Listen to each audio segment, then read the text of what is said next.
এই জন্য দুর্লভ মনুষ্য জীবনে যদি আমরা সার্থক করতে চাই, তাই প্রভুপাদ একজন জীবের দরদি দুঃখী ছিল।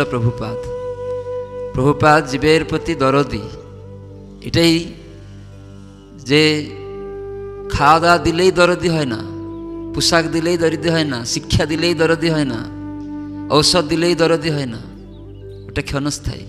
এটা পূর্বের কর্ম অনুসারে আমার এখন রোগ আসবে আবার চলে যাবে, খাবার আসবে আবার চলে যাবে, পদবি একটা পদ আসবে তারপরে চলে যাবে, প্রধানমন্ত্রী পদ, রাষ্ট্রপতি পদ আসবে চলে যাবে। এটা পাওয়ার জন্য কেউ সাহায্য করছে বলে কত দরদি আমার জন্য, কেন এগুলি নিচ্ছে আবার তো নষ্ট হয়ে যাচ্ছে। আসল কি পেলে সে চিরতরের জন্য সুখী হয়ে যাবে সেটা মানুষ জানে না। চিরতরের জন্য প্রভুপাদ সুন্দর একটা উদাহরণ দিয়েছেন। একটা ধনী লোক, সে তার অনেক পুত্র রয়েছে, একটা পুত্র কিছু একটা মাথা খারাপ হয়ে গেল, ডিস্টার্ব, বাইরে চলে গেল। তারপরে সেটা বাবা মা খুঁজবে কিনা, আত্মীয় স্বজনরা খুঁজবে কিনা, সবাই খুঁজবে। কিন্তু 10 বছর পরে একটা আত্মীয় দেখছে, আরে আমাদের আত্মীয়র সন্তানটা বেরিয়ে গেছিল, আমরা খুঁজছিলাম, দেখছে বাজারে ছিঁড়া কাপড় পরে, ধনী ঘরের ছেলে, দাড়ি হয়ে কালো হয়ে গিয়ে আর ছিঁড়া কাপড় পরে পাউরুটির দোকানে হচ্ছে, বাবু খেতে দাও।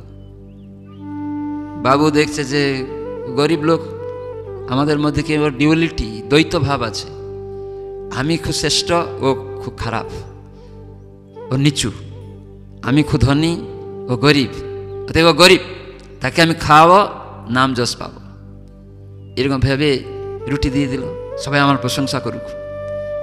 ও রুটি খেলো, ওই লোকটা দেখছে যার আত্মীয়, আবার গিয়ে একটু শীতকালে কম্বল চাইছে দোকানে, বাবু শীত, কম্বল দিয়ে দিল। আবার একটু পরে গিয়ে দেখছে বাবু আমার জ্বর হয়েছে, ঔষধ দোকানে ঔষধ দিয়ে দিল। এসব নিয়েছে, তখন ওই যে ধনী লোকের আত্মীয় দেখছি সব। তা আপনারা বলুন, এই আত্মীয় কি করা উচিত ওর? আপনাদের কাছে আমার প্রশ্ন। এইরকম ভিন্ন ভিন্ন লোকেরা সাহায্য করছে, এ তার আত্মীয়র লোককে চিনতে পেরেছে, এই ছেলেটা ধনী ঘরের ছেলে, তো সেই আত্মীয়র কি করণীয় আপনাদের মধ্যে থেকে আমি জানতে চাইছি। এরা তো এক একজন লোক তো সাহায্য করছেই, ধর্ম করছে না, ছেলেটাকে খাওয়ালো, ছেলেটাকে ঔষধ দিল, বস্ত্র দিল, উপকার তো করছে। কিন্তু এই আত্মীয়, ধনী ঘরের আত্মীয়, এ দেখে এইসব দেখছে, এর কি করণীয় আপনাদের থেকে আমি জানতে চাইছি। হ্যাঁ, কি সাহায্য করবে?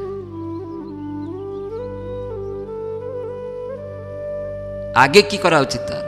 ভগবান পরে, ওই লোকটার কি করা উচিত? হ্যাঁ, নিয়ে তার বাবার কাছে পৌঁছে দেওয়া উচিত। খুব সুন্দর, ধন্যবাদ। যদি বাবার কাছে পৌঁছে দেওয়া হয়, তাহলে ওর চিরতরের জন্য সবকিছু মোকাবিলা হয়ে যাবে কিনা? ঠিক সেরকম আমরা জীব। ওই লোক পাউরাটি দোকানদার জানতো না ও ধনী ঘরের ছেলে, ও হচ্ছে ওটা ভিখারি। ওই গরিব লোক এরকম ভাবছে। ওই দোকানদার, ঔষধ দোকানদার জানে না ও ধনী ঘরের ছেলে, ও জানে না বস্ত্রদানী, ভাবছে ও গরিব। কিন্তু এই লোকটি জানতো এই আমার আত্মীয়, বিরাট কোটিপতি ঘর, তার ছেলে এরকম ভিক্ষা করছে, তাই তার হাত ধরে বাবার কাছে পৌঁছে দিয়েছে। তাই আমরা যখন জানতে পারি কৃষ্ণ আমাদের প্রভু, পিতা, জগতের পিতা কৃষ্ণ সর্ববেদে কয়, পিতারে যে ভক্তি করে সে সুপুত্র হয়। পিতাকে ভুলে চলে যাওয়ার ফলেই কষ্ট। পিতার কাছে যে জানে ভগবান আমার পরম পিতা, তার কাছে এই জন্য আচার্যরা, ভক্তরা জানে যে ভগবান হচ্ছেন আসলে অহম সর্বস্ব প্রভব মত সর্বং প্রবর্ততে ইতিমত্তা ভজন্তে মাং বুদ্ধাভাব সমন্বিত। সব কিছুর সৃষ্টিকর্তা, পালনকর্তা, ভরণ পোষণদাতা, এই মাটি, জল, আকাশ, আগুন যা কিছু আমরা দেখছি সব ভগবান থেকে এসছে, তাঁরই সৃষ্ট আমরা সবাই। তাকে ভুলে যাওয়ার জন্য এই দুর্দশা, আমরা জানি না। সেই জন্য শাস্ত্রে বলা, কৃষ্ণ ভুলি সেই জীব অনাদি বহির্মুখ, অতএব মায়া তারে দেয় সংসারাদিত। ওই ধনী ঘরের ছেলেটি বাবাকে ভুলে যাওয়ার ফলেই তার দুর্দশা। প্র্যাকটিক্যাল আমাদেরকে উপলব্ধি করতে হবে। তো সেজন্যই প্রভুপাদ ইস্কন প্রতিষ্ঠা করেছেন, যে কৃষ্ণ সেখানে রয়েছে, যিনি সৃষ্টিকর্তা, যার সব কিছু।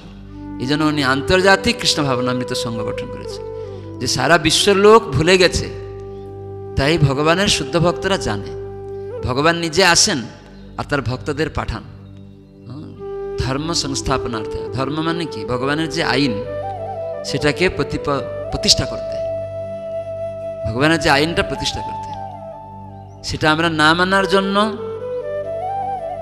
তাই আমরা কষ্ট পাচ্ছি। তো সেই আইনটা হচ্ছে কি? প্রথম ভগবানের শরণাগত হওয়া। তো আমরা জানি না, তো সেজন্য শাস্ত্র অনুসারে গীতা ভাগবত থেকে আচার্যরা আমাদেরকে শিক্ষা দিয়েছেন যে আসলে আমাদের কে পিতা, জগৎ পিতা, কে আমাদের পতি, কে আমাদের রক্ষাকর্তা, এই সমস্ত যখন কেউ উপলব্ধি করবে, সবাই দৌড়াচ্ছে রাজনৈতিক নেতার কাছে, সে নিজেই রক্ষা করতে পারে না নিজেকে, সে রক্ষা করবে? ডাক্তার নিজেকে রক্ষা করতে পারে না, নিজে একটা রোগে কষ্ট পাচ্ছে, সে রক্ষা করবে? দিবে ঔষধ একটা সাময়িক, তারপরে আবার কষ্ট। কেন এই রোগটা হলো? কেন আমি খেতে পাচ্ছি না? কেন আমি হতাশা? কেন আমি বস্ত্র পাচ্ছি না? ওই লোক পাচ্ছে, ও কি করে হলো পারলো? ওর ঘর আছে, আমার কেন ঘর নেই? কেন? এই প্রশ্ন যখন কেউ করবে তখন সে বুঝতে পারবে। তো সেই জন্যই আমরা সাধুসঙ্গ করি। এই জন্য ধাম ভগবানের গৃহ। আপনারা খুব ভাগ্যবান যে ভক্ত সঙ্গ পেলেই এইটা সুযোগ হয়। তারা কি করে? আমরা ভুলে থাকি। জগতের লোক পান্ডারা কি করে? নিয়ে যাবে দার্জিলিং, নিয়ে যাবে দীঘা, নিয়ে যাবে আমেরিকা, কিন্তু ভক্ত কি করে নেবে না? যেখানে ভগবানকে ভুলে গেছে তার কাছে নিয়ে গিয়ে স্মরণ করিয়ে দেবে। তা আপনারা মায়াপুরে এসে আনন্দ লাভ করছেন? হরি বল, হরে কৃষ্ণ হরে কৃষ্ণ কৃষ্ণ কৃষ্ণ হরে হরে, হরে রাম রাম রাম হরে হরে। কিন্তু ভগবানকে আমরা দেখতে পাবো না। ভগবান যেখানে আবির্ভূত হয়েছেন সেই স্থানে আসলে কিছু অনুভব হবে, এই জন্য ভক্ত সঙ্গ করা হয়। ভগবানকে কেউ দেখতে পাবে না এই জড় শরীর দিয়ে, জড় চক্ষু দিয়ে। কেন? আমাদের নিজের চক্ষু দিয়ে আমরা নিজের মুখটাই দেখতে পাই না, তো ভগবানকে দেখা মুশকিল। নিজের চোখের কাছে, পলক কাছে দেখতে পারি না, মাধ্যম লাগে। সেই জন্য ভগবান বলে দিয়েছেন যে আমাকে কেউ পাবে না দেখতে, কিন্তু ভগবান তো আমাকে দেখতে পাবেন, হ্যাঁ কি না? আমি দেখতে না পাই, ভগবান তো আমাকে দেখতে পাবেন। কেন? ওনার সৃষ্টজীবী আমরা। আমি দেখতে না পেলেও ভগবান, কেন না? আমার মুখটা আমি দেখতে পাই না, কিন্তু আমি কি করি? ভগবানকে দেখব। তো সেজন্য যেমন আপনার উদাহরণ দিলে বুঝবেন, মমতা ব্যানার্জির কাছে পৌঁছানো আপনাদের কাছে দুষ্কর না? দুষ্কর, অতি সহজ নয়। কিন্তু মমতা ব্যানার্জির কাছে আপনাদের কাছে পৌঁছানো সহজ না? সহজ না? অতি সহজে আপনার কাছে চলে আসবে। কি করে আসবে আপনার কাছে বলুন? আপনি এমন কিছু করবেন মমতা ব্যানার্জির ইচ্ছা অনুসারে, সে গ্রাম অজ গ্রামে হলেও মমতা ব্যানার্জি চলে যায়, হ্যাঁ কি না? প্রধানমন্ত্রী চলে যায়, ভিখারির বাড়িতে চলে যায়। কেন? ও এমন কিছু করছে যার ফলে তাকেও আকৃষ্ট করে নিয়ে চলে আসে। ঠিক সেটাই হচ্ছে ভক্তি, প্রেম, ভগবানের সেবা। আমরা জানি না, ভক্তর সঙ্গে যখন আমরা ভগবানের সেবা করব, অটোমেটিক্যালি ভগবান আমাকে ডেকে কাছে চলে যাবে। আমাকে ভগবানকে দেখার চেষ্টা করতে হবে, এটাই আমাদের দেখা। তো একটা ভাগবত প্রভুপাদ সারা বিশ্বের লোককে শিখিয়েছেন ভাগবত প্রতিদিন শ্রবণ কীর্তন করতে। গীতা ভাগবত কেন? যন্ত্র না? আপনারা যখন একটা গাড়ি কিনবেন, মোবাইল কিনবেন, তার বই আছে না, ম্যানুয়াল বুক, অপারেটিং করতে। তো সে অপারেটিং করতে কেন না? ঠিক ঠিক যন্ত্রটাকে রাখার জন্য। ঠিক এই মনুষ্য দেহরূপক যন্ত্র ঠিক করে রাখতে গেলে গীতা ভাগবত ম্যানুয়াল বুক, সেটা আমাদের জানতে হবে। তো একটা ম্যানুয়াল বুক থেকে আমরা শুনবো আসলে আমাদের কে আরাধ্য, এটা জানতে হবে। তো সবাই বলবেন, ওম নমো ভগবতে বাসুদেবায়, ওম নমো ভগবতে বাসুদেবায়, ওম নমো ভগবতে বাসুদেবায়। নারায়ণ নমস্কৃত নরং চৈব নরোত্তমং দেবীং সরস্বতীং ব্যাসং ততো জয়মুদীরয়েৎ মুখং করোতি বাচালং পঙ্গুলং হেতগিরিং যৎকৃপাতমহং বন্দে শ্রীগুরুং দীনতারিণং পরমানন্দমাধবং শ্রীচৈতন্য ঈশ্বরং। নষ্টপ্রায়েষু ভদ্রেষু নিত্যং ভাগবত সেবয়া ভাগবতে উত্তম শ্লোকে ভক্তির্ভবতি নৈষ্ঠিकी। হরে কৃষ্ণ কৃষ্ণ কৃষ্ণ হরে হরে, হরে রাম রাম রাম হরে হরে। সবাই বলুন, শ্রিয় পতি যজ্ঞ পতি প্রজাপতি ধিয়ান পতি लोकपति धरापति पति गति च अंधक वृष्णि सात्वतां प्रसिद्धतां मे भगवान सताम पति। तो एखाने द्वितीय स्कंध भागवत 12 स्कंध आछे 12टा स्कंध तार मध्य द्वितीय स्कंध आमरा शुनছি। तो भगवानेर अंग हच्छे भागवत। तो प्रथम स्कंध और द्वितीय स्कंध हच्छे भगवानेर दुटा पा चरण। तो सेई द्वितीय स्कंध थेके आमरा शुनছি केन भगवान तार चरणे आश्रय देन। सबाई चरणे आश्रय नेওয়া उचित। चरणे आश्रय निले केन भगवान हच्छेन एकमात्र आश्रयदाता। এই জগতে আর কেউ আশ্রয়দাতা নয়। হয়তো দেয় ক্ষণিকের জন্য, কিন্তু সে পরিপূর্ণ দিতে পারে না। তো সেজন্য এইখানে খুব সুন্দর কথা বলা হচ্ছে। দ্বিতীয় স্কন্ধে 4th অধ্যায় সৃষ্টি প্রকরণ বিষয়বস্তুর 20 শ্লোক। এখানে বলা আছে, সবাই বলুন, সমস্ত ভক্তদের আরাধ্য ভগবান অন্ধক বৃষ্ণি প্রমুখ যদুবংশ রাজাদের পালক এবং গৌরব ও সৌভাগ্যের অধিষ্ঠাত্রী লক্ষ্মী দেবীর পতি, সমস্ত যজ্ঞের নির্দেশক এবং সেই সূত্রে সমস্ত জীবের নায়ক, সমস্ত বুদ্ধিমত্তার নিয়ন্তা, জড় এবং চেতন সমস্ত লোকসমূহের অধীশ্বর এবং পৃথিবীর পরম অবতার সর্বেশ্বর্বা ভগবান শ্রীকৃষ্ণ আমার প্রতি প্রসন্ন হন। এখানে ভগবানের গুণগান করা হচ্ছে।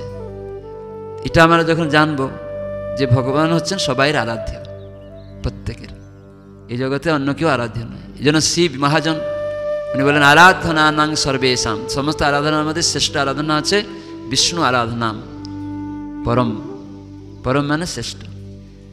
আবার তার থেকেও শ্রেষ্ঠ তদীয়ানাম সমর্চনম, যারা সেই ভগবান বিষ্ণুর আরাধনা করেন তারা হচ্ছেন আরও শ্রেষ্ঠ। তার মানে ভক্ত। কেন না, ভক্তের মাধ্যমে আমি ভগবানকে বুঝি। ডাইরেক্ট আমরা বুঝতে পারি না কীরকম ভগবান, আমরা জানি না। যেমন আপনার এই ক্যামেরা আগে লোকেরা দেখে নাই, বা মোবাইল আগে লোকেরা জানতো না। অনেক গ্রাম আছে ও এখনও জানে না কিছু কিছু জিনিস আছে। ক্যামেরা তার সামনে নিয়ে টেবিলে রেখে দেওয়া হয়, বা মোবাইল একটা কম্পিউটার, টাওয়াজ গ্রামে কেউ বাইরে বেরোয় না, কোনো দিন দেখেই নি কিছু, একদম ভিতরে আছে। তাদের টেবিলের উপরে একটা ল্যাপটপ নিয়ে রেখে দেওয়া হলো, বা টিভি নিয়ে রেখে দিল। ওরা কোনো দিন টিভিও দেখেনি জীবনে। ইলেকট্রিক লাইন নেই, টিভি কোনো বাইরে বেরোয় না, সেখানে টিভি একটা টেবিলে রেখে দেওয়া হলো। তাদেরকে যদি বলা হয় ভাই টিভি দেখেছো, ওরা কি বলবে? না বলবে কি না? বলে আমরা টিভি বলে কিছু জানি না, শুনিনি, কিন্তু টিভিটা তো টেবিলেই আছে, টেবিলের উপরেই তো টিভিটা আছে, তো ও তো দেখছে, কিন্তু বলতে পারছে না। আমরা সবাই ভাবি আমি ভগবানকে দেখে নিব। কি করে দেখবেন? কি করে বুঝবেন? ভগবান আপনার সামনে দাঁড়ালেও আপনি বুঝতে পারবেন? বুঝতে পারবেন? টিভিটা ওখানে রয়েছে টেবিল উপরে, আর ওই গ্রামের ছেলে মেয়েরা বলছে আমরা টিভি বলে কিছু জানি না, শুনি না, তো টিভিটা আছেই। সবাই বলে আমি দেখে ফেলবো, আমাকে দেখাও। দেখা যাবে ভগবানকে? ভগবানকে দেখা যাবে কি করে? এই টিভিটাকে তো রয়েছে, দেখেও তো বুঝতে পারছি না। যখন ওই লোকটি বলছে টিভি মানে একটা বক্সের মতো, তার সামনে কাঁচ আছে, আর তার কানেকশন দিলে লাইট জ্বলে উঠবে, আর এরকম ছবি দেখা যাবে, তখন ও কানেক্ট করছে আস্তে আস্তে করে করে, এইসব ব্যাখ্যা করতে করতে সঙ্গে সঙ্গে লাইট জ্বলে উঠছে। টিভি দেখেছ? বলছে হ্যাঁ টিভি দেখেছি। কোথায়? ওই তো টেবিলের আগে তো ছিল। ঠিক সেইরকম আমরা ভগবানকে কি দেখতে পাবো? এটাই। সেই জন্য সাধুরা বা যে জানে সেটা সম্বন্ধে ভাগবতে তার বর্ণনা রয়েছে, এবং সাধু সেটা প্র্যাকটিক্যাল কীরকম যখন বর্ণনা করে দিবে, তখন ভগবান সেখানে সামনে এলে আমরা বুঝতে পারবো, নাহলে আমরা বুঝতে পারবো। কেউ বলে আমি দেখিনি, যেটা আমি বিশ্বাস করি না। তো টিভিটাতে দেখেছ, বিশ্বাস করতে পারছো না। তো এইরকম অন্ধ লোক আছে কিছু, যে আমি না দেখেছি নয়নে, তা শাস্ত্র গুরু বচনে বিশ্বাস করি না। আরে বাবু, তোমার জন্ম তোমার বাবা দিয়েছিল, দেখেছিলে? তাহলে বিশ্বাস করছো? মা এ হচ্ছে তোমার বাবা, তো বেদ হচ্ছে মাতা, এই জন্য এখানে শাস্ত্র ম্যানুয়াল বই, এই জন্য এখানে বলে দেওয়া হয়েছে সমস্ত ভক্তদের আরাধ্য হচ্ছেন কে? ভগবান কৃষ্ণ, পরমেশ্বর, নিয়ন্তা। অন্ধক, বৃষ্ণি প্রমুখ যদুবংশ, এরা যদুবংশের লোকেদেরও ভগবান হচ্ছেন, এইসব রাজাদের পালকও ছিলেন এবং গৌরব। তাদের কাছে ভগবান হচ্ছিলেন সব কিছু।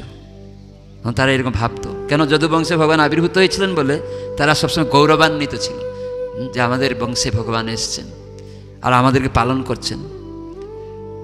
তো এভাবে অধিষ্ঠাত্রী দেবী হচ্ছেন সৌভাগ্যের অধিষ্ঠাত্রী দেবী, লক্ষ্মী দেবী। তার পতিকে নারায়ণ, বিষ্ণু। সমস্ত যজ্ঞের নির্দেশক, এই যে যজ্ঞ মানে বিষ্ণু, এবং যজ্ঞ যা কিছু করতে হবে তার নির্দেশক হচ্ছেন ভগবান, এবং সেই সূত্রে সমস্ত জীবের নায়ক ভগবান। সমস্ত বুদ্ধি যে আসছে সে বুদ্ধিমত্তা নিয়ন্তাও তিনি, এই জন্য ভগবান বলা হয়েছে। ভগবান, ভগবান মানে সমস্ত ঐশ্বর্যের যিনি মালিক, ষড় ঐশ্বর্যপূর্ণ। ভগবানে ঐশ্বর্য, বান মানে সমস্ত ঐশ্বর্যের যিনি মালিক, সমস্ত জ্ঞান যার থেকে আসছে, তাই জন্য সমস্ত জ্ঞানের নিয়ন্তা, বুদ্ধির নিয়ন্তা, এই জন্য তাকে ভগবান বলা আছে। সমস্ত ঐশ্বর্য, ধন সম্পদ, সমস্ত ঐশ্বর্য। আচ্ছা আপনারা বলুন, এই সারা পৃথিবীর মধ্যে কেউ বলতে পারে যে সমস্ত ধন সম্পদের আমি মালিক? কেউ নেই। কেউ বলবে যে এ হচ্ছে ধনী, এদের থেকে এ ধনী, এদের থেকে এ ধনী, কিন্তু সমস্ত ধন সম্পদের মালিক বলে কেউ বলেনি, সমস্ত জ্ঞানের মালিক বলে কেউ বলেনি, সমস্ত সৌন্দর্যের বিশ্ব সুন্দরী বলে। কিন্তু এর থেকে আরও সুন্দরী আছে অন্য জায়গা, আমরা তো বিশ্বটা দেখছি, তার উপরেও আছে কিছু। এই জন্য মানুষকে উপলব্ধি করতে হবে যে সমস্ত গৌরব যদি চান, ভগবানকে গ্রহণ করতে হবে। তিনি আমাদের আরাধ্য, তিনি আমাদের গতি, তার কাছে আমাদের পৌঁছানো উচিত। এই জগতে অন্য কেউ আমাদের গতি নয়। তো সেজন্য সম্পূর্ণভাবে লক্ষ্মীরও পতি হচ্ছেন ভগবান। আপনি টাকা চান, লক্ষ্মী পূজা হচ্ছে, লক্ষ্মী নারায়ণ নেই। এই কয়েকদিন আগে লক্ষ্মী পূজা গেল না, তার পাশে কেউ নারায়ণ ছিল? যারা মূর্খ তো নারায়ণকে বাদ দেয়, লক্ষ্মী পূজা করে। লক্ষ্মীর নাম হচ্ছে চঞ্চলা, সে পালিয়ে যাবে, আমার স্বামী নেই, পালিয়ে যাবে। সেজন্য লক্ষ্মী নারায়ণ, সবাই জানে লক্ষ্মী নারায়ণ, কিন্তু প্রত্যেক লোক বাড়িতে খালি লক্ষ্মী পূজা করে, নারায়ণ নেই। আমরা যখন বাড়িতে ছিলাম দেখতাম খালি লক্ষ্মী, বৃহস্পতিবার এলেই লক্ষ্মী পূজা হবে, নারায়ণ পাশে নেই, তো চঞ্চল। তো এই জন্য প্রভুপাদ শিখালেন রাধা কৃষ্ণ, সমস্ত লক্ষ্মীর লক্ষ্মী রাধারানী, তার থেকে সমস্ত শক্তিরা আসছে। এই জন্য এই গত মাসটা, কার্তিক মাসটা বলা হতো উর্জা ব্রত মাস। কার্তিক মাসটা রাধারানীর একটা নাম ছিল ঊর্জেশ্বরী, এই জন্য ভক্তরা ঊর্জাব্রত করত। কেননা এই ঊর্জাব্রত মানে রাধারানী ওই কার্তিক মাসের অধিষ্ঠাত্রী দেবী, তিনি আরাধ্যা, তাই তার ঊর্জাব্রত করত। ঊর্জা মানে শক্তি, আর রাধারানীর নাম হচ্ছে ঊর্জেশ্বরী, তার মানে সমস্ত শক্তির উৎস তিনি। তার থেকে সব শক্তি আছে, দুর্গা, কালী, লক্ষ্মী, যা কিছু দেখছেন, সেজন্য উনি মহালক্ষ্মী। বৈকুণ্ঠে শত সহস্র লক্ষ্মী রয়েছে, সম্ভ্রমে তারা ভগবানের সেবা করছে, শত শত লক্ষ্মী, কিন্তু মূল লক্ষ্মী হচ্ছেন শ্রীমতী রাধারানী, এই জন্য তার নাম হচ্ছে ঊর্জেশ্বরী। এই দুর্গা, কালী বলুন, সমস্ত শক্তির উৎস রাধারানী। রাধারানীর ছায়া সব, দুর্গা হচ্ছে রাধারানীর ছায়া। তার মানে ছায়ার অত শক্তি। দুর্গা কি করছে? প্রলয় ঘটিয়ে দিচ্ছে, সৃষ্টি স্থিতি প্রলয় সাধন শক্তি রেখা, যার দ্বারা ভগবান এই সৃষ্টি স্থিতি প্রলয় এই জগতের সব কিছু করতে পারে না। দুর্গা শুধু এই জগতে তিনি রক্ষয়িত্রী। রক্ষয়িত্রী মানে কি? জেলখানার। দুর্গ মানে জেল, দুর্গা মানে জেলের রক্ষয়িত্রী, এই জন্য দুর্গা, দুর্গ আর দুর্গা। তো সেটা মায়া, ভগবানের একটা শক্তি, বহিরঙ্গা শক্তি, রাধারানীর ছায়া। তো এইভাবে আর অন্তরঙ্গা শক্তি হচ্ছেন রাধারানী, আনন্দদায়িনী শক্তি। আমরা যে আনন্দ চাই তার এক রাধা কৃষ্ণ একসাথে সেবা করতে হবে। এই জন্য ইস্কন থেকে হরে কৃষ্ণ কৃষ্ণ কৃষ্ণ হরে হরে, হরে রাম রাম রাম হরে হরে। তাই সমস্ত কিছুর উৎস ভগবান যদি আমরা জানি, তাই তার শক্তি সহ আমরাও তার শক্তি, কিন্তু তার কি শক্তি? তটস্থা শক্তি। তো তটস্থা শক্তির জীব, সে স্বতন্ত্র নয়, কিন্তু একটা অনুস্বতন্ত্রতা রয়েছে। কেন স্বতন্ত্র নয়? তার একটু অনুস্বতন্ত্রতা রয়েছে। কেন? তটস্থা শক্তি। তটস্থা শক্তি মানে নদী আর কুলের, কি বলে, নদী আর স্থল নদী আর স্থলের মাঝখানে জায়গাটাকে তটরেখা বলে, তাই না? তটরেখা। তো সেরকম অন্তরঙ্গা শক্তি আর বহিরঙ্গা মায়া শক্তির মাঝখানে জীব আমরা, তটস্থা শক্তি। এই জন্য তটস্থা। এখানে মাঝখানে যদি আপনি থাকেন, নদী আর স্থলের মাঝে থাকেন, তাহলে আপনি হয় জলের দিকে যেতে পারবেন, না স্থলের দিকে যেতে পারবেন, হ্যাঁ কি না? তো সেটাই আপনাদের জানা উচিত। তা সেজন্য আমাদের স্বতন্ত্রতা, মন্দ বাইরের দিকে গেলে মন্দ, অন্তর দিকে গেলে আনন্দ। তো কোনটা করবেন এই স্বতন্ত্রতা দেওয়া হয়েছে। ভালো নেবেন না খারাপ নেবেন সেটা আপনাকে বিচার করতে হবে। এই জন্য মায়াপুর ধামে এসেছেন, নবদ্বীপ ধাম। এই নবদ্বীপ ধামে মহাপ্রভু কৃষ্ণ নিজে এসেছেন কৃষ্ণ প্রেম দিতে। তো সেই প্রেম আমরা পেতে পারি না, কিন্তু প্রেম আমাকে খুঁজবে যদি আমরা তার ভগবানের সেবা করি। তো এই কলিযুগে ভগবানের নাম হরে কৃষ্ণ কৃষ্ণ কৃষ্ণ হরে হরে, হরে রাম রাম রাম হরে। এই নাম যখন করবেন ভগবান আকৃষ্ট হবেন। আর নিতাই গৌর পঞ্চতত্ত্ব নাম শ্রীকৃষ্ণ চৈতন্য প্রভু নিত্যানন্দ শ্রীদ্বৈত গদাধর শিবাসাদি গৌর ভক্তবৃন্দ, এভাবে একবার বলে হরে কৃষ্ণ কৃষ্ণ কৃষ্ণ হরে হরে, হরে রাম রাম রাম হরে। কোনো কিছু ত্যাগ করতে হবে না। এই জন্য ভক্তিবিনোদ ঠাকুর বললেন, নামাশ্রয় করি যতনে তুমি থাকো আপন কাজে। সব কর্ম থাকবে, চাকরি, ব্যবসা, রান্না বান্না, সব খাওয়া দাওয়া, ঘুমানো, বিবাহ, পুত্র উৎপন্ন, যা কিছু কর্ম আপনার জীবনে আছে সেটা কৃষ্ণকে কেন্দ্র করে করুন। গীতা এটাই বলা হলো, সর্বকর্মাণি অপি সদা কুর্বাণ মত ব্যাপাসে। সমস্ত কর্ম আমাকে কেন্দ্র করে করো। এই জন্য কৃষ্ণ এই যুগে নাম রূপে এসেছেন। হরে কৃষ্ণ কৃষ্ণ কৃষ্ণ হরে হরে, হরে রাম রাম রাম হরে। এই জন্য নামকে আশ্রয় করে চাষ করুন, ব্যবসা করুন, চাকরি করুন। আপনাকে অন্য কিছু ত্যাগ করতে হবে না, কোনো কিছু, শুধু ভগবানের নামকে আশ্রয় করতে হবে। ব্যাস এই অভ্যাস করুন। যখন এই অভ্যাস করতে করতে কি হরে কৃষ্ণ বলতে বলতে কৃষ্ণের প্রতি আকৃষ্ট হবেন, যখন হুচট খাবেন ও কৃষ্ণ বলবেন, সেদিন জানবেন শত বাধা গঞ্জনা লাঞ্ছনা বিপদ এলেও কৃষ্ণ আসবে। আর মৃত্যুটা সব থেকে বিপজ্জনক, ওটা আসলেও কৃষ্ণ আসবে। গীতায় কৃষ্ণ বলেন, মা অন্তকালে চমামেব স্মরণ মুক্ত কলেবরম। দেহত্যাগের সময় যদি আমাকে স্মরণ করতে পারো আমার কাছে চলে আসবে। তাহলে এই জগতে যে আপনি যা কিছু ভাবছিলেন সব অনিত্য, সেগুলা থেকে মুক্ত হতে পারবেন। চক্র, জন্ম বারবার হচ্ছে, মৃত্যু হচ্ছে, আজকে ধনী ঘরে কালকে ভিখারি ঘরে হয়ে যাবে অটোমেটিক্যালি। আবার ভিখারি থেকে আবার পশু পাখি শরীরে চলে যাবেন, হয়তো প্রধানমন্ত্রী থেকে একটা কুকুরের দেহে চলে যাবেন, যে কোনো দেহতে চলে যাবে। আসক্তি, আপনার আসক্তিটা কোথায়? একটা মনুষ্য দেহতে একটা বাঘের শরীরে চলে যাবে, আপনার আসক্তিটা কোথায়? তো এই জন্যই ভগবত আরাধনা করার মাধ্যমে আমাদের চেতনাকে মার্জিত করা, আয়না পরিষ্কার করা। যখন আপনার আয়না যখন যাবেন, সামনে ময়লা আছে, মুখ দেখা যাবে, কি করতে হবে? পরিষ্কার করতে হবে। তো পরিষ্কার করলে লাইট নেই, দেখা যাবে, তাহলে কি করতে হবে? লাইট জ্বালাতে হবে। তাহলে আমার নিজের মুখ দেখতে আয়না কাছে যেতে হয়। আয়না ময়লা থাকলে দেখা যায় না, আবার পরিষ্কার হলেও লাইট না থাকলে দেখা যায় না। ঠিক সেই ভগবান হচ্ছেন আমাদের হৃদয়ের আয়নাকে পরিষ্কার করার জন্য ঝাড়ুদার, আবার সঙ্গে সঙ্গে লাইট। তিনি আমাদের হৃদয়কে পরিষ্কার করবেন কি করে? না, যদি আমরা তার শরণাগত হই, তাকে যদি ডাকি, তার নাম করি। তাকে ভুলে গেছি, তার নাম করলে চেতরূপ আয়না পরিষ্কার হবে, আর সঙ্গে সঙ্গে একটা লাইট জ্বলবে। নিজেকে দেখবেন যে আমি এই বাবার মা সন্তান নয়, হিন্দুর নয়, মুসলিমের নয়, খ্রিস্টানের নয়, ভারতের নয়, আমেরিকার নয়, প্রধানমন্ত্রী নয়, আফ্রিকার নয়, মুখ্যমন্ত্রী নয়, মহিলা নয়, পুরুষ নয়। এই দেহের মধ্যে আত্মা, আমি কৃষ্ণের দাস। আত্মা মহিলা পুরুষ নয়।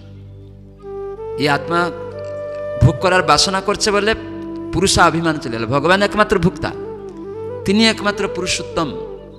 ভগবান কৃষ্ণ, তার নাম হচ্ছে কৃষ্ণ। এই জড়জগতে কোনো একটা বুড়ো হয়ে গেল, সে বলছে আমি পুরুষোত্তম। না, সে পুরুষোত্তম, তার শিষ্যরা বলছে পুরুষোত্তম। এটা মূর্খামি। ভগবান হচ্ছেন পুরুষোত্তম, তার নাম হচ্ছে কৃষ্ণ। কৃষ্ণ বুড়ো হয় না। যে পুরুষোত্তম হবে তার বুড়ো হবে কেন? দাড়ি চুল হবে কেন? গাল ঢুকে যাবে কেন? পুরুষোত্তম মানে সে সবসময় তার পুরুষত্ব থাকবে, সবসময় যুবক। সে বুড়ো হয়ে যাবে নাকি? যদি কেউ লোক মূর্খ কাউকে এরকম ভগবান বলে দাবি করে, কোনো কেউ জীব ভগবান নয়। যদি সে ভগবান হয় তাহলে এক বহুনাং য বিদধাতি কামান, সকলের কামনা পূর্ণ করতে পারবে? বৃষ্টি হচ্ছে না দিন, দিতে পারবে? হাতির খাবার 100 কেজি খাবার লাগবে, দিতে পারবে? যদি দিতে পারবে, সে তবে আবার চাইছে তোমরা সব আমাকে টাকা পাঠাও। না, এরকম নয়। তো এরকম ভাবে প্রতারিত হবেন না। সেজন্য জগন্নাথ, জগতের নাথ কৃষ্ণ মহাপ্রভু রূপে এসেছেন গৌরাঙ্গ, নিতাই গৌর কৃষ্ণ বলরাম। সেজন্য নিতাই গৌরাঙ্গ নাম করলে অতি সহজে কৃষ্ণকে পাওয়া যায়, কেন ওনারা নিজেই কৃষ্ণ বলরাম। তো সেজন্য আমার অনুরোধ, আপনারা চেষ্টা করুন অভ্যাস করতে। এখনই আপনাদেরকে অনেক কিছু করতে হবে তা নয়। আমার ভিক্ষা আছে যে এই যুগধর্ম আইন, কলিযুগের আইন, ভগবানের নাম 16 নাম 32 অক্ষর, হরে কৃষ্ণ কৃষ্ণ কৃষ্ণ হরে হরে, হরে রাম রাম রাম হরে। এটা দৈনিক তুলসীর সামনে বসে, কেন তুলসী সাধু, ভগবানের প্রিয়া, ভগবানের প্রিয়। শিবজি বললেন না যে আমার আরাধ্য হচ্ছেন ভগবানের যে অত্যন্ত প্রিয়, তো ভগবানের অত্যন্ত প্রিয় হচ্ছে বৈষ্ণবরা, তো যে তুলসী বৈষ্ণবী। হ্যাঁ, সেজন্য রাধা বলা হচ্ছে, রাধারানী কে আরাধনায় শ্রেষ্ঠা। তো সেজন্য আমরা রাধা কৃষ্ণ একসাথে করি পূজা, এই কারণে, কারণ রাধারানীর মাধ্যমে আমরা কৃষ্ণ সেবা করি। এই জন্য গুরু পরম্পরা, রাধারানীকে কে ভজন করছে সেই রকম ব্যক্তির আরাধনা করতে হবে।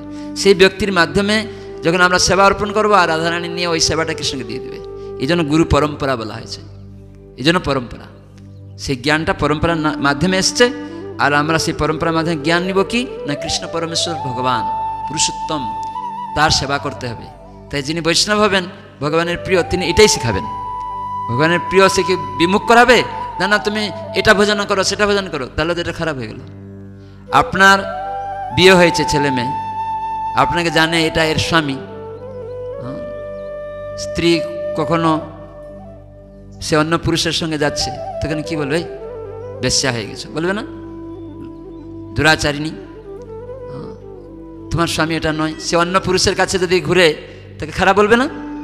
ঠিক সেরকম আমরা ভগবান আমাদের আরাধ্য, তাকে লোক জানে যিনি, তো যে জানে এর স্বামীটা এটা, তো বুঝবে না তোমার স্বামী ওইটা, তুমি এর কাছে ঘুরছো কেন? সে সেটা বুঝাবে না অন্য বুঝাবে, তো অন্যদিকে মিশো, অন্যদিকে মিশো, তার মানে ওটা খারাপ শিখাচ্ছে কিনা? ঠিক আমরা ভগবানের অংশ, গীতা ভাগবত বলা হলো। তাহলে যে ভক্ত হবে সে এটা শিখাবে যে কৃষ্ণ আরাধনা করো, না বলবে তুমি যাও দুর্গার পূজা করো, কালীর পূজা করো, শিবের পূজা করো। এটা যে বলবে মানে ও বিভ্রান্ত করছে, তার মানে ও বেশ্যাবৃত্তি শিখাচ্ছে। সেই জন্য গীতায় কৃষ্ণ বলছেন, মাম চ যো অব্যভিচারে না ভক্তি যুগেন সেবতে। এই জন্য অব্যভিচার, ব্যভিচার নয়, ব্যভিচার মানে বেশ্যা, অব্যভিচার মানে সে স্বামীর কাছে আছে। এইটা যিনি শিখাবেন তিনি হচ্ছেন প্রিয় ভগবানের। যে এটা সেটা শিখাবে, এদিকে দৌড়াবে, চঞ্চল হয়ে যাবেন তো আপনি, আপনি তো স্থির হবেন না। তো এই জন্য সে ভক্ত নয়, সেজন্য ভক্ত সঙ্গ করতে। এই জন্য শিবজি বললেন আরাধনা নাম সর্বেশাম, সমস্ত আরাধনার মধ্যে শ্রেষ্ঠ আরাধনা বিষ্ণু আরাধনা পরম, সেটা পরম, কিন্তু তার থেকেও আরো শ্রেষ্ঠ তদিয়া নাম সমর্চনম। যারা তার কথা বলে, তার প্রতি আকৃষ্ট করে দেয়, সেই ব্যক্তি, সেই ভক্ত চরণে আমি আরাধনা করছি। কেন? তার মাধ্যমে কৃষ্ণকে পাওয়া যায়, শ্রেষ্ঠ আরাধনাকে জানা যায়। এই জন্য শিব মহাজন, তার পদাঙ্ক অনুসরণ করা আমাদের এই জন্য উচিত। শিবকে আমরা প্রার্থনা করছি, হে শিবজি আপনি ভগবানের প্রিয় ভক্ত মহাজন, দয়া করে আমি কৃষ্ণ ভক্তি করতে পারি, সেরকম শুদ্ধ ভক্তকে আমার কাছে পাঠাও। বা কৃষ্ণ আরাধনা, আপনি ভগবানের ভক্ত, আমাকে কৃষ্ণ ভক্তি দান করুন। এই প্রার্থনা আমরা করতে পারি দেবদেবীর কাছে। না দেবদেবীর কাছে গিয়ে ধনং জনং সুন্দরিং ভার্যাং, তাহলে কি হবে? যে মূর্খ এটা চাইবে। কেন চাইবে? ইন্দ্র সুখ করার জন্য। কিন্তু মূর্খ কেন বলা হলো? না সুন্দরী স্ত্রী কতদিন তার রূপটা থাকবে? একটা রোগ হয়ে যাবে, শেষ। একটা মশা কামড়াবে, এখন কি মশা বেরিয়েছে, ডেঙ্গু, কামড়াবে, সুন্দরী রূপটা কালো হয়ে যাবে, রক্ত জমে যাবে বা কিছু হয়ে জ্বর আসবে, হসপিটালে চিটপে থাকবে, শেষ। তাহলে সুন্দর রূপের প্রতি আকৃষ্ট, টাকা পয়সা আজকে কাছে চলে যাবে, সুন্দর স্বামী কালকে চলে যাবে, স্ত্রী চলে যাবে, বিদ্যা চলে যাবে, সব চলে যাবে। এই জন্য মূর্খ বললেন কৃষ্ণ। যারা মূর্খ দেবতাদের কাছে গিয়ে ধনং জনং সুন্দরী, তার দুর্গাপূজায় ব্রাহ্মণ কি বলে সবসময় বলুন? আপনারা তো সবাই গিয়েছেন দুর্গাপূজায়, না? কি পুষ্পাঞ্জলি দেওয়া হয়? ধনং দেহি, যশং দেহি, বিদ্যাং দেহি, সুন্দরী ভার্যাং দেহি, দেহি দেহি মানে দেহ সুখে। দেহটা তো অনিত্য, কয়দিন থাকবে আপনার এই রূপ জৌলস? এনি টাইম শেষ হয়ে যাবে। তো এই মূর্খর মতো এইগুলা চাইছো কেন? ভগবানের সেবা চাও। এই জন্য গীতায় কৃষ্ণ বললেন, যাদের জ্ঞানটা নষ্ট হয়ে গেছে, বুদ্ধিটা নষ্ট হয়ে গেছে, তারা দেবতাদের পূজা করে এইসব কামনা করবে, আর তাদের ফলটা অনিত্য, এটা জানে না। তো সেজন্য আমরা এখানে জানলাম প্রকৃত পতি, প্রকৃত যজ্ঞ, যে প্রজাপতি, যা কিছু আমরা দেখছি সমস্ত প্রজাদের মধ্যে পতি, প্রজাপতি। তো সেই ভগবান সমস্ত গন্তব্যস্থল জীবনে আমাদের হওয়া উচিত কৃষ্ণ পাদপদ্ম, নয় আমেরিকা, নয় দীঘা গন্তব্যস্থল, এই যে ধামে এসছেন এটাই হওয়া উচিত। বৃন্দাবন, নবদ্বীপ, পুরী, এই ধাম কেন এখানে কৃষ্ণ আবির্ভূত হয়েছেন। এই জন্য আপনারা খুব ভাগ্যবান যে ভক্তদের সঙ্গ করেছেন বলে তারা গন্তব্যস্থল নিয়ে এসছে কোথায়? নিত্য ধাম, এই মহাপ্রভুর স্থানে নবদ্বীপ। এটা স্বয়ং রাধারানী তৈরি করেছেন। এখানে যদি কেউ এক পা হেঁটে আরেকটা পা বাড়ায় শত শত মানে অশ্বমেধের যজ্ঞ ফল পেয়ে যায়, কিন্তু ভক্তরা যজ্ঞের ফল, অশ্বমেধের যজ্ঞ ফল চায় না, স্বর্গবাস চায় না, কেন? ওটা অনিত্য। কিন্তু এই ধামে অটোমেটিক্যালি ওটা পেয়ে যায়, অটোমেটিক না চাইলেও। তো ভগবত ভক্তিটা এইরকমই। তাহলে কৃষ্ণ ধামের অত মহিমা। খালি নবদ্বীপ নবদ্বীপ বলুন, সবাই নবদ্বীপ বলুন, জয় নবদ্বীপ ধাম, জয় নবদ্বীপ ধাম। আমাদের থেকে পাষণ্ডত্ব চলে যাবে, পাষণ্ডত্ব। এত কৃপাময় আমার রাধারানী তৈরি করলেন। কৃষ্ণ এখানে যখন আসলেন, এসে কৃষ্ণকে আকৃষ্ট করলেন রাধারানী। এই নবদ্বীপ ধাম তৈরি করে 9টা দ্বীপ নবকুঞ্জ বলা হয়। আর সেখানে তিনি এসে বাঁশি বাজালেন, তো কৃষ্ণকে আকৃষ্ট করলেন এইখানে এসে।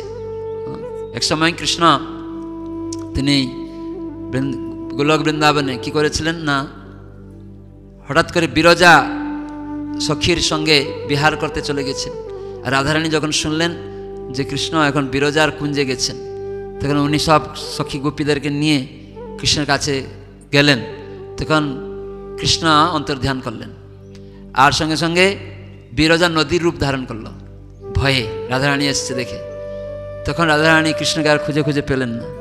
তখন তিনি একটা মনোজ্ঞ স্থান রচনা করলেন, যে আমি এমন একটা স্থান রচনা করব যেখানে কৃষ্ণকে আকৃষ্ট করে আমার কাছে আমি নিয়ে আসবো, তাকে আমি খুঁজে পাচ্ছি না। তো কৃষ্ণ সেবা করার এরকম একটা জায়গা তৈরি করব। তো এইরকম একটা জায়গা করলেন, গঙ্গা যমুনা বইছে, সেখানে অনেক সুন্দর তরু লতা গাছ, সমস্ত রকম পাখি কুজন করছে, ময়ূর, ভ্রমর, হরিণ, কত রকম সব সুন্দর করে সাজিয়ে। আর রাধারানী তখন কি করলেন না, বাঁশি বাজাতে লাগলেন। তখন কৃষ্ণ, রাধারানী যখন গান গাইতে লাগলেন কৃষ্ণের গুণগান বাঁশির দ্বারা, কৃষ্ণ আর থাকতে পারেন না। কেন? রাধারানী হচ্ছেন সর্বশ্রেষ্ঠা, আরাধনা এত সেবা করেছেন, তো তার সেবার অনুদান স্বরূপ তিনি সেখানে চলে এলেন।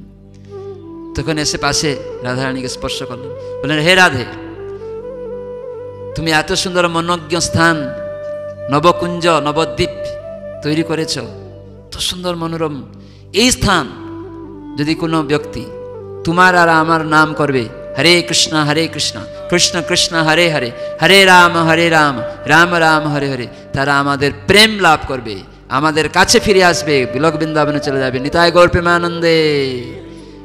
তো এইরকমই নবদ্বীপ সুন্দর স্থান, এখানে আপনারা এসেছেন, ভাগ্যবান। তো সেজন্য আমার ভিক্ষা আপনাদের কাছে, এইটুকু ভিক্ষা যে আপনারা হরিনামের আশ্রয় করুন। কি করছেন বাড়িতে, ব্যবসা চাকরি, কি খাচ্ছেন, ওইসব বিচার নয়, কেবল হরে কৃষ্ণ মন্ত্রের আরাধনা করুন।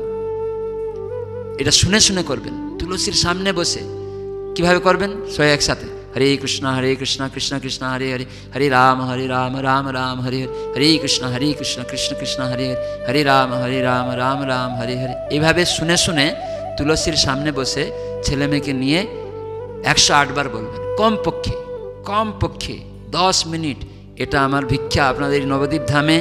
রাধারানীকে কৃষ্ণ বললেন, এই ধামে যদি হরিনাম কেউ করে, আর এই ধামের যদি ফল, এই ধামের যে সেবা, এটা এসেছেন মানে সেটা একটা নিয়ে যাওয়া উচিত। কিছু তো একটা নিয়ে যাবেন ধাম থেকে। তো অনেক কিছু নিয়েছেন, হয়তো কাপড় চোপড়, প্রসাদ অনেক কিছু। তো ভগবান এখানে নাম বিতরণ করেছিলেন, সমগ্র বিশ্ববাসীকে বলেছিলেন পৃথিবীর সর্বত্র আমার নাম প্রচার হবে, এখান থেকে ঘোষণা করেছিলেন। তো এখানে এসেই যদি আমরা এই ভগবানের নাম আপনারা করেন, কিন্তু সেটা কিভাবে করবেন, মহাপ্রভুর শিক্ষা এটাই, যে ভক্ত সঙ্গে হরিনাম এই মাত্র চাই, সংসার যিনি তার কোনো বস্তু নেই। আমরা জানি নাম করি, কিন্তু মহাপ্রভু বলেন না, ভক্ত সঙ্গে করো। 10-5 মিলে নিজ দ্বারেতে বসিয়া, টাকা পয়সা নেই, কি করব, মৃদঙ্গ কিনবো, করতাম না, মহাপ্রভু কি বলছেন, 10-5 মিলে নিজ দ্বারেতে বসিয়া কীর্তন করহ সবে হাতে তালি দিয়া। সবাই বলুন, হরে কৃষ্ণ না কৃষ্ণ কৃষ্ণ হরে হরে, হরে রাম রাম রাম হরে হরে। সবাই উচ্চস্বরে,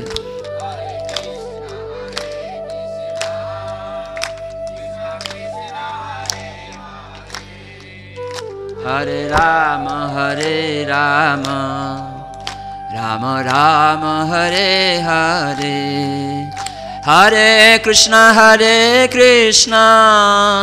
কৃষ্ণ কৃষ্ণ হরে হরে, হরে রাম রাম রাম হরে হরে, হরে কৃষ্ণ কৃষ্ণ কৃষ্ণ হরে হরে, হরে রাম রাম রাম হরে হরে। এভাবে হাততালি দিয়ে ছেলে মেয়েকে নিয়ে কিছু সময় কীর্তন করবেন আর জপমালা নিয়ে অভ্যাস করবেন। দীক্ষা না, দীক্ষা যখন তখন নয়, দীক্ষা অভ্যাস করতে করতে জানতে হবে কেন আমি দীক্ষা নেব, কেন আমি এই মনুষ্য জন্ম পেয়েছি, এখানে ভগবানের সাথে আমার কি সম্বন্ধ, এগুলো উপলব্ধি করতে গেলে এই জন্য সাধুর সঙ্গে ভগবানের নাম করতে করতে তখন ইচ্ছা হবে যে না আমি নাম আরও কীভাবে সুন্দর করব। তখন ভগবান কাছে প্রার্থনা করলে ভগবান তার শুদ্ধ ভক্তদেরকে পাঠিয়ে দেবেন। যে কেউ এসে গেল দীক্ষা নাও, না এরকম না। দেখবেন ইস্কনে কেউ এলে দীক্ষা দেয় না। কত বছর পরে দীক্ষা পেয়েছ? 7 বছর ঘুরে ঘুরে তবে দীক্ষা পেয়েছ। আগে অভ্যাস, জমিটা কর্ষণ করুন, না গিয়ে জঙ্গলের মধ্যে ধান ছড়িয়ে দেবেন। জঙ্গলে ধান ছড়ে কেউ? আগে হাল করতে হয়, ঘাস তুলতে হয়, মূল থেকে গাছ শিকড় তুলতে হয়, কত কিছু করতে হয়। হাল করে করে মাটিটা উর্বর করতে হয়, গোবর দিতে হয়, কত কিছু কাঠকুড় পুড়িয়ে তারপরে বীজ বপন করা হয়।